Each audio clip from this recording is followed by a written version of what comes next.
Hey, everybody. Welcome to the show. And today I get to hang out with my buddy, Charles Shivers, who is a formational development guy. We're going to get into that title in a second. And his company is called Transformed Talent Partners. Welcome to the show, Charles. Thanks, man. Thanks, Johnny. Appreciate it. It's really good to be here. High energy, dude. We're gonna melt people. Yeah, love it. Love it. Yeah. So what's a formational development guy? Yeah, it's really probably me being super shy about monikers for myself, but a formational development guy. It's really what I've done over the last 24 years is hone this understanding of what does it look like to really help a person transform into who they're really meant to be. Yeah. So think, what's the real identity underneath that maybe we that person hasn't been able to understand about themselves because the world isn't usually set up to bring them into that level of understanding. And our world's kind of set up for performance. And so my conviction is that what we can do, our behavior, our fruit, actually comes from who we are, not the other way around. And so Yep. being able to unearth that and figure that out is kind of the gist of what I do. So I'm the formational development guy. Simple but profound, right? The fruits come from the roots. I just threw my pencil. Fruits come Don't from caught the that on roots. camera. Yes. Yeah, I don't resonate with that at all. That I has didn't think nothing you to would. do. Yeah. I'm probably on the That's wrong podcast. nothing to do with my calling. Like, why did I even bring you on the show? All right. So formational development guy, Transform Talent Partners. Tell us about the company. Yeah, so the company really exists. Our tagline is a new way to corporate, a better way to work. And so it goes along with what I'm talking about here. I think a lot of times we, imagine you're in an organization, right? And you have a group of people that need to do a job, and we're growing, and complexity is increasing, and we're trying to scale, and people are stretched thin, and everybody's frustrated, and so all the things that we would typically talk about around corporate training, like soft skills and stuff like that, Transform Talent Partners really goes after that in a different way. So again, back to that identity thing. Let's unearth who is this person really. What are the strengths and weaknesses that's just inherent in their personality, their ability to do certain things like soft skills right now. Where do we need to go? And so it starts with identity and it goes from there. And when you do that, rather than the old model of let's just lay some corporate training on top of this, which studies show everybody forgets 70% of within a year anyways. Let's actually go about for formationally developing a human being by giving them enough self-revelation that they can go, oh, this is who I am. This is how I prefer to communicate and make decisions, and et cetera, et cetera, et cetera. And so therefore, I can plug into this area of what my job is supposed to be and do this really well. And then I can let go of these things that I'm actually not good at. And that's for somebody else to do. That's for somebody Yeah. who's gifted in that area or designed in that way to be able to do that work. And then I feel, all the cultural things that we talk about, right? I feel psychologically safe now. I can Yep. talk about things. I can question Yep. things. I can say, hey, I can do that. I'm really good at that. Hey, I can't do that. Can somebody else do it? And those are the things that I think build a great culture. And of course, you have to have, leadership buy-in and all that kind of stuff in order to do that. And so Transform Talent Partners strategically partners with an organization, with the leadership team.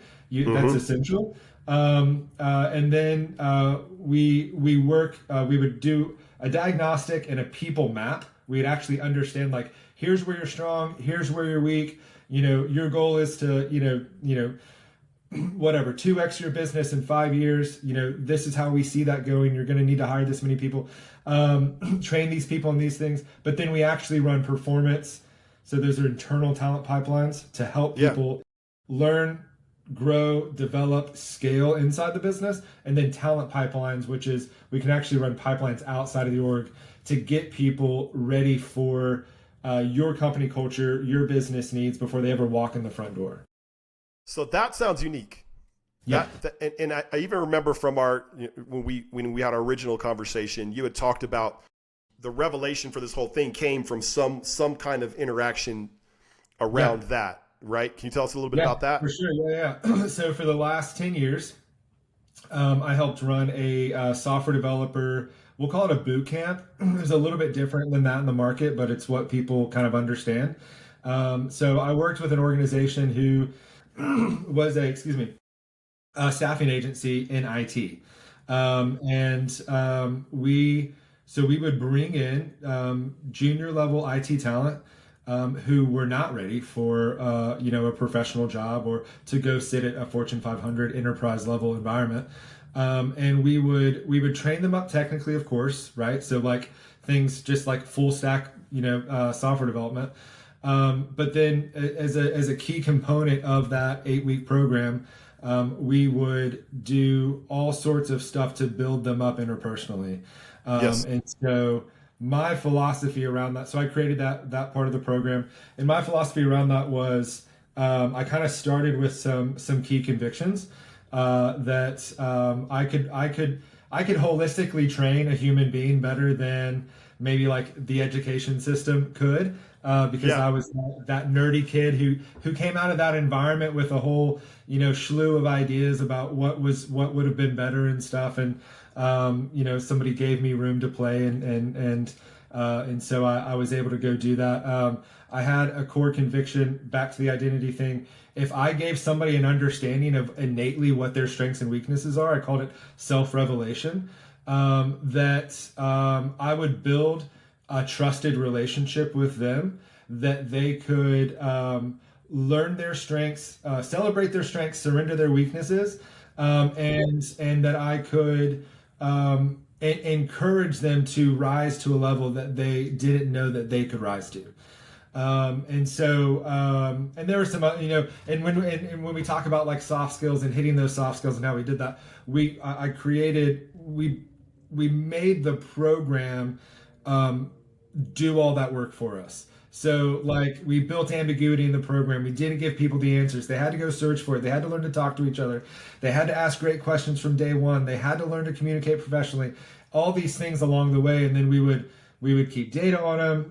If they couldn't, we really cared about people, but if they couldn't, they weren't going to make it to the finish line, we would let them go from the program and things like that, and be really honest with them and try to love them through the process and all that kind of stuff.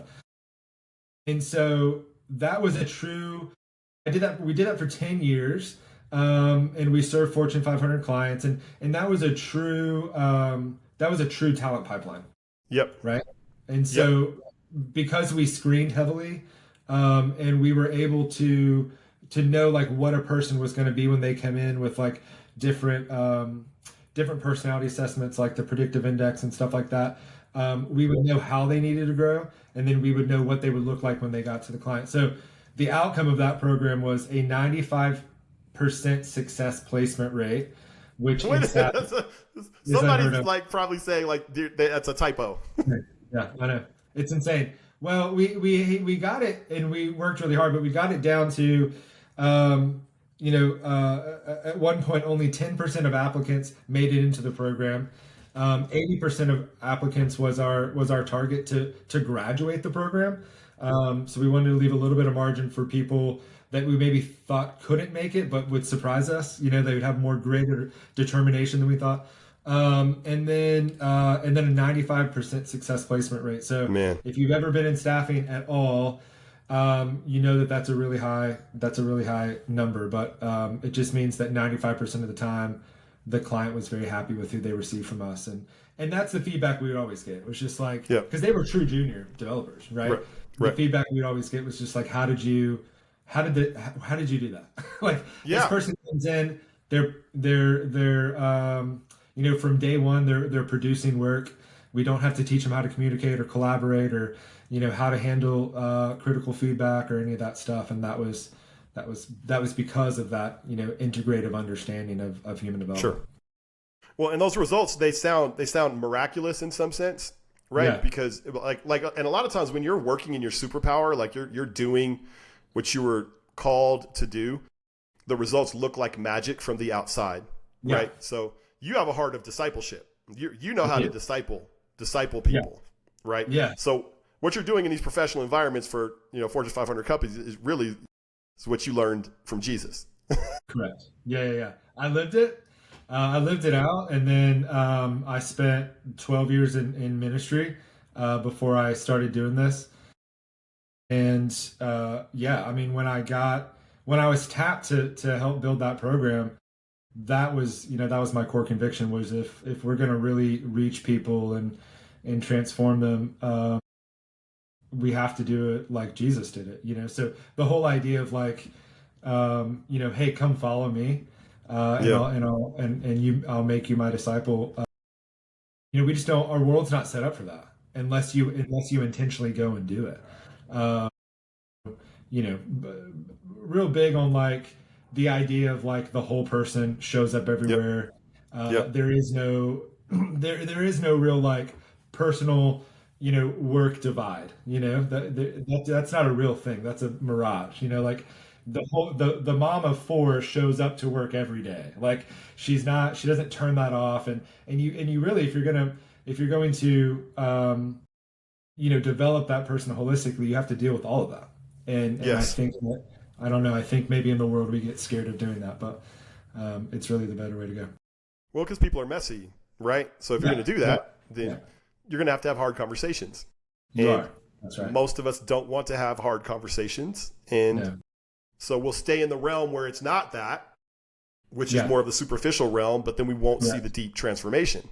Yeah, for sure. And yes, people are messy and there are hard conversations at times. And I think at least in that program that I ran for 10 years, the way we brought people in helped us then be able to say, hey, it's time for that. Remember we talked about this in the beginning? Like it's time for that hard conversation. Like you're not really meeting us at the place of, professionalism or communication that we talked about. And so, and whatever the result of that was, we tried to keep that all the way through, which really helped. We weren't surprising people with some, unnamed conviction that we never kind of expressed to them or didn't give them a fair shot at on the front end or anything like that. Yeah, man. Which is cultural, right? Like, right. You're setting the filters up front. Like that makes total sense. Why you were able to, you were filtering up front, and the people that were making it past the initial filter were already going to be high quality folks. Yeah. Right. At least in terms of the standards that you had set internally for what you would accept. Correct. And so you got to have super high standards, right? Right. Yeah. And we always said, I was a big believer in development actually happens at recruiting. Yeah. Because we give you feedback in the recruiting process of like, this is what we see and these are our values. And, we really prize communication as very high, and we just don't see that yet. Like, do you want to show us more of that? And sometimes they would, and we'd be like, okay, well, come on in, but just know that we have to talk about this again. And I think just really being honest makes people go, okay, like I'm safe here. We talk about psychological safety, and it really goes a long way. And I was in that world of staff aug for a long time, and it really is a commoditized industry, and it really is just like there's a series of like recycled job descriptions that don't actually match the role, and people are always confused, and and there's this whole like just come on in, it's going to be great, and it's not, and so I think because we were very honest, I think people were like, oh, finally I've come to a safe place, which is helpful. Right. And I think people understand and respect that it's hard. A humble person's going to understand that there's a cost. If I'm going to criticize or hold you accountable to something, and criticize might even be the right word. If I'm going to, be critical to some degree or speak like call you out on something. Yeah, there's a cost to me to do that. It's hard. It's a hard way to love people. Yeah, right. For sure. It's much harder than just going with the flow. Yeah. And so then if a person's like, okay, they care about me, and some of my most respected and cherished relationships are people who will call me out and say, and I know they love me. I don't have any doubt that they love me. Yeah, for sure. And I know they will call me out if I'm, wandering off the ranch. Yeah. And I need that, and I feel safe around those people, even though Yeah. they could tell me something I don't want to hear. Yeah. Yeah. Well, and you hope they do, right? Because you will. But I mean, I think about, you know, the Bible says that God disciplines those He loves, and I think for us as humans, our response to, I mean, it is with my kids. When I discipline my kids, they often come back and with a greater degree of affection towards me, like at the latter half of the day or something, because I think they actually know that they're being loved well, and they know Yeah. what their parameter is, and they're in their lane, and now they're safe, and I mean, I just think we never stop really being like that. Bro, you got a special gift, man. I don't think I know anybody like you. Well, Um, thanks, man. let's try to put some words around that gift and that calling. Yeah. I think you're really dialed in on your calling. Thank you. How would you describe the calling and how you take all the? It's two questions. Describe the Yeah. calling, and then tell me how you take all that stuff, working with Fortune 500, all that ministry experience, and then apply it in your current life and profession. Yeah, I mean, I think that I guess the best way for me to answer that is that I feel like I'm a little bit of a mix of two things, and I always laugh when people say that because I just feel like it means people want to be more than one thing. But I think that as a kid, I always got myself into conversations that were very deep, and like so and so on the playground would be telling me about their parents' marriage, and I would just be like, what's happening here? I thought we were playing football or whatever. And so, but I also would sit around maybe while my mom was having a conversation, and I'd look at somebody and be like, I don't think they're telling the truth right now, and I was just always pretty dialed into those maybe like relational dynamics that were kind of always at play. And then as I got older, I realized that I also tend to see patterns and systems and kind of global pictures. And so, kind of, how does the world work, and why does the world work this way? And oh, education works this way, and because it works this way, we as a society are not X, Y, Z. It's stuff like that, and I never had any formal training in that. Like, I have a degree in biblical studies, and I have a master's in theology. So I guess my master's, maybe you're starting to get into that stuff. I never really, I didn't really know that until maybe I was in my 30s, that the whole strategic structural thing was really a part of my DNA.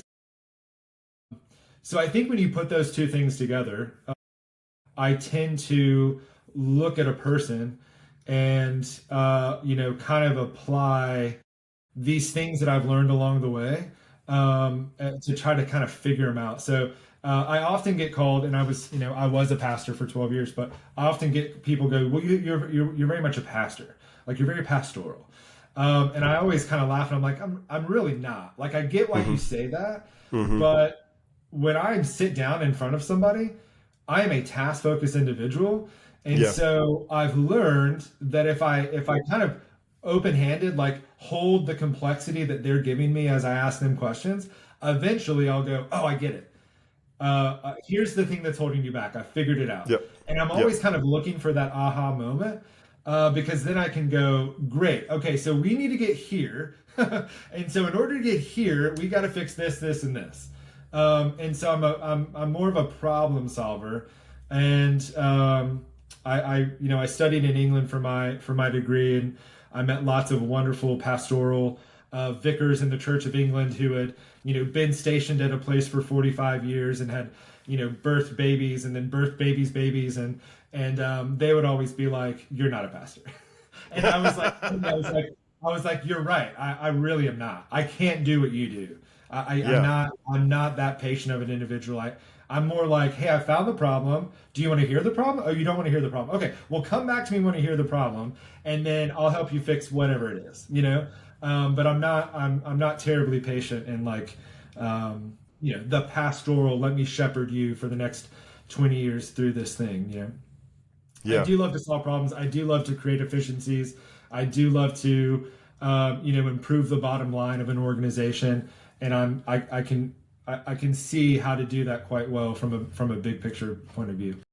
Well, yeah. So that's something you haven't talked about very much is that ability to tie all this to the bottom line of a business, which Yeah, obviously you can do, right? Because that's what your business does to a degree, right? Like that's some of the selling point for your corporate clients. So, for sure. Yeah. how do you know that part of the equation?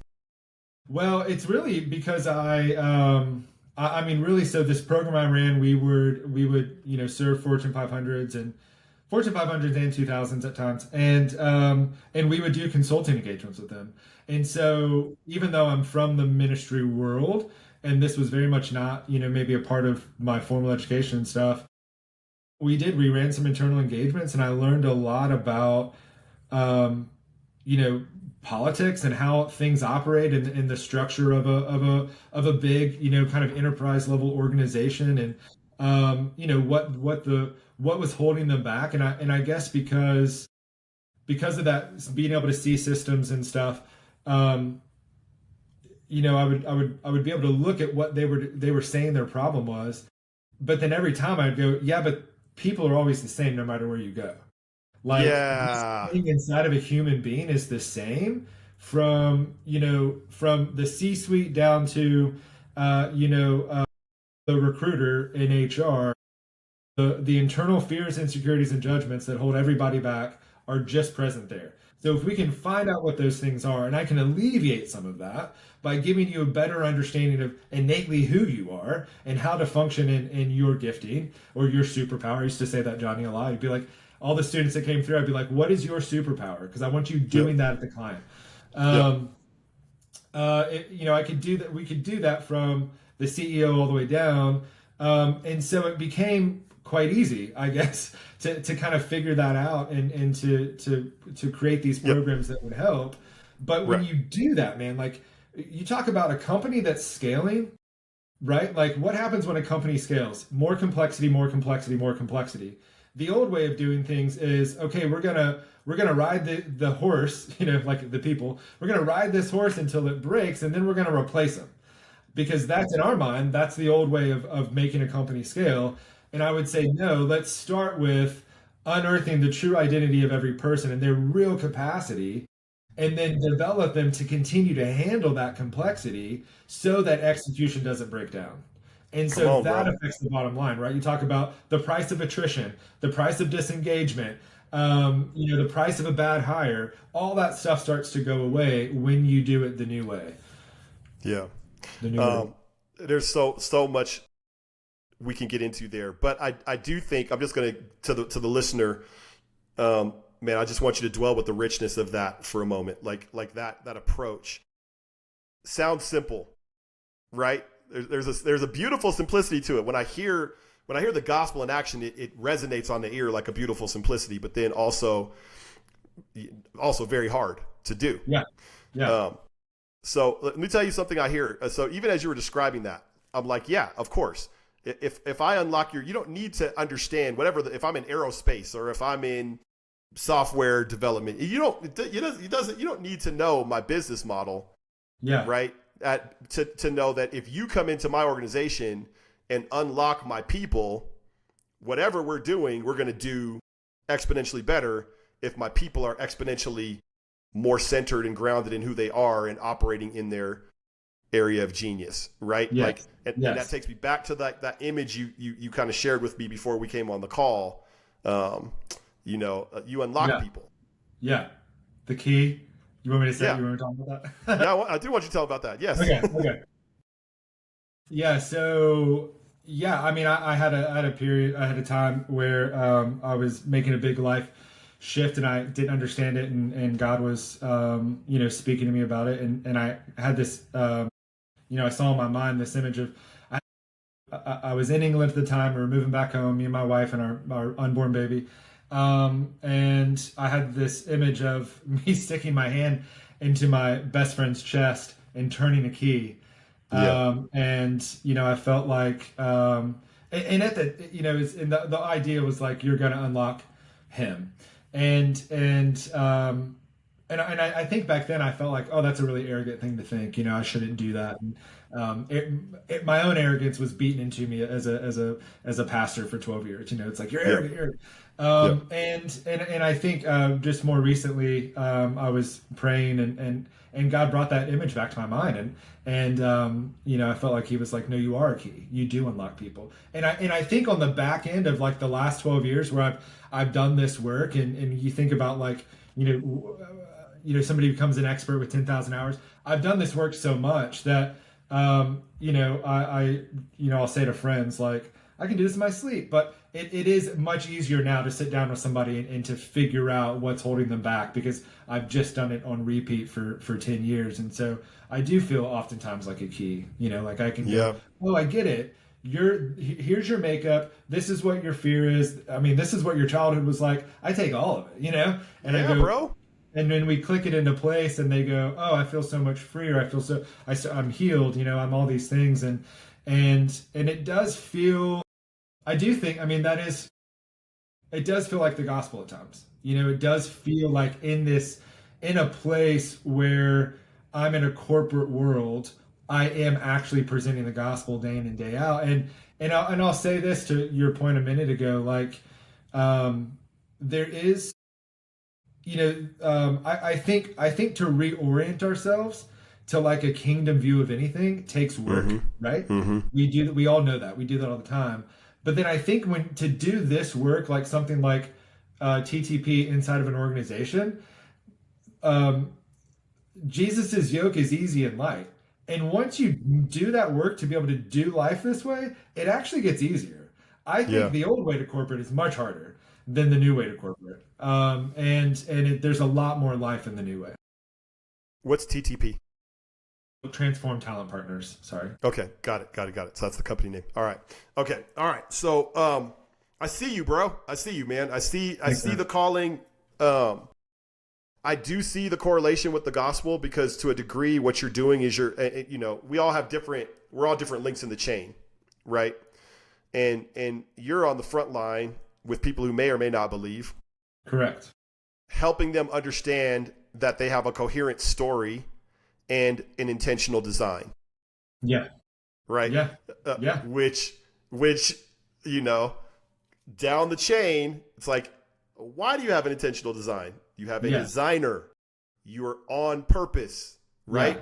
Yeah. You exist for a reason. You have a calling on your life. Yeah. Correct. And you're on the front lines of that. Yeah, for sure. And it was going into the corporate world after ministry. It took me a good while to figure out how to create scaffolding for people to do that, to make those connections and to use language. Because I had from 18, I started in ministry at 18, so I didn't have language for non-Christian people. I just didn't, And so I fumbled through it for a good year. And before I really, started finding, like the stuff that you love so much, Johnny, like just the personality assessments and maybe more psychological language to describe things that was, already in the marketplace. And I had to really hone that. And I went and got training in some different things in order to do that. But one of the things that I have figured out about that I love the revelation of is, there used to be like, think about Christian history. There used to be a way more than we have now of just self-examination. The idea of self-examination, of looking inward. Who am I?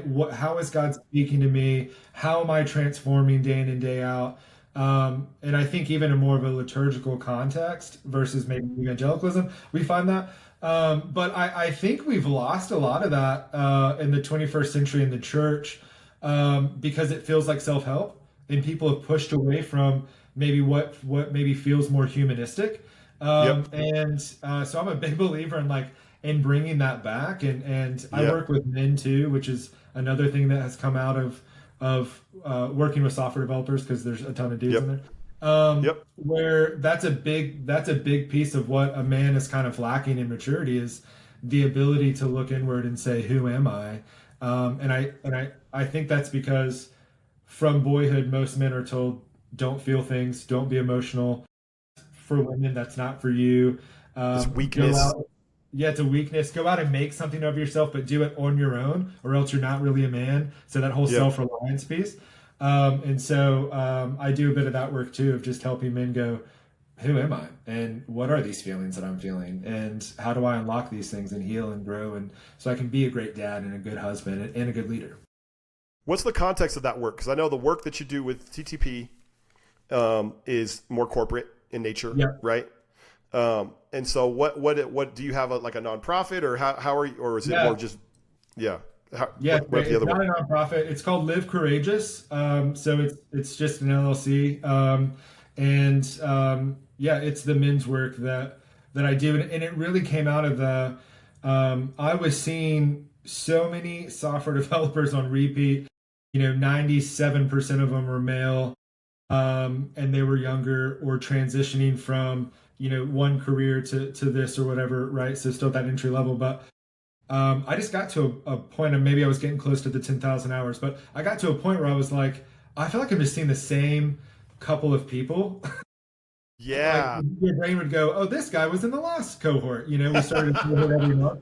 And I would Yeah. just see the same people with like similar enough backgrounds and personalities and stuff.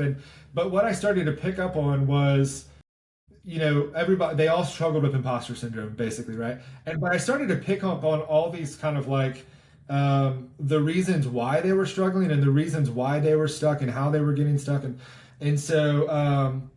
Every now and then some of them would go like, can you continue to coach me once I get to the client? So I just started creating, I think one time I sent a guy a Brene Brown book, Yeah. and who I think she's brilliant, but I was like, I don't want to read this with you is what I was thinking. Because I did that so much in ministry. Like that was always like, read this book and read this book. It just hit me one day. I know everything I have the solution for this kid that I was talking to, like I have the solution for you, but let me just put it on paper. And when I had that epiphany, I started creating, courses and structures that would guide a man through things. And it really was about, really is about self-discovery, Yeah. who am I? What are the people and forces that shaped me? How did I end up right here? And since I haven't actually ever looked at who I am and how I became that way, do I still want to be that person? Could I Yeah. actually, if I wanted to, decide not to bring in all those negative, things from my childhood or my parents or whatever? And so that was really the beginning of that. That's been really fruitful and it correlated to the work. In the corporate world, there's a lot of men in those executive level positions, and so it transfers over. Sometimes they want individual engagement with you. Yeah, yeah, And for so sure. you have an entity that covers that, Correct. right? Right. And so the two are related but not the same. Correct. Yeah. But the work is the same The work between is the two. always the same because it's just humans. It's the same thing over and over. Yeah. Yeah. So in both of these roles, who are the people? And again, as part of this is to tell your story, showcase the gift that God has given you for those out there who need that gift. Who are the people that God tends to bring to your doorstep they come to your doorstep? You're like, I can help that person. What are the characteristics of that person? Yeah. I would say that's a loaded question, Johnny. I think a lot of people come. Not everybody is helpable. So what I Yeah. mean by that is you have to have a certain amount of willingness to learn, to be moldable, to be teachable. There usually people have come to a point where they can go, hey, I've tried this multiple ways and it's not working. I'm stuck. I'm really stuck here. I heard you can help people that get stuck. So there's a certain level of like desperation, I suppose, that's there of, and that makes sense, right? Like Yep. we're all like that. Yep. Why do we go through why do we go through droughts and seasons of difficulty and struggle? It's because we only grow when we're in pain, right? Yeah. Yeah. And so it's usually that, like, that's the person that I can really help. Yeah. And, that doesn't look the same for everybody. I have clients who I'm just kind of like, really? and we get into it, and they're great, and they're moldable and all that kind of stuff, and they haven't really hit rock bottom yet, and that's a beautiful thing, you know. And then of Yeah. course I work with people who've And hit you can rock help bottom. them not necessarily have to go there, right? Yeah, Potentially. yeah, yeah. Yeah. I love the idea of um, helping guys before they get to that kind of midlife crisis point, where everything really starts to fall apart and they're like, oh no, like I didn't know my life was, how did I become this man? And I didn't want to be, so and so and stuff like that. But, you don't always get that because people don't always, they don't listen Yeah. sometimes until they hit that point. Telltale signs, man. I hear you. Like my wife is Yeah, my wife is like that. She's gifted. She's got a gift like yours, somewhat like yeah, yours. yeah, And she doesn't like when people don't take her advice yeah, because she can see. yeah, She yeah, can yeah, see, yeah, and she's like, I didn't tell you this for no reason. I didn't tell yeah, you for no reason. yeah. I love You it. know, Yeah, she'll tell you. yeah. But she does not like it when people don't listen because it's like, well, I told you what was wrong. You want to do something? When I was a younger man, I used to joke. I used to say, I wish people would just ask me before they do anything. If my wife was, if Classic, my wife was, bro. yeah, if my wife was talking about, a couple Yeah, who, decided to do this, I'd be like, that's a shame. yeah, yeah. I would feel it like that's not the right decision, but okay. Uh, but yeah, yeah, Is it the same with companies that you like to work with? Is yeah. there a It's a certain little bit quality of different. leadership? Yeah, it's a little bit different there. I think with companies, you don't always get a view into what their personal life is like. I think you could probably make some guesses, that they've hit some roadblocks, and you know what it's like when you sit down with somebody who feels authentic and real and they have real presence. You're like, oh, you've been through some things, right? And Yeah, I think that is often the case, but it doesn't mean that we like always get into those discussions, yeah, yeah, But you can kind of see it, and it's that same feeling of sitting down with somebody who's more of like a kingdom-minded person. You're like, okay, we're on the same wavelength, even though yeah, we're in this board meeting together, and we know that people are, maybe more important than what like this business sometimes thinks because it's commoditized and all that kind of stuff. So how can we really do this well? And so I think even though they haven't, they're not expressing that point that maybe some of the men that I work with do, there's still a realization that, hey, I've tried it the other ways. I know mm, it really doesn't work.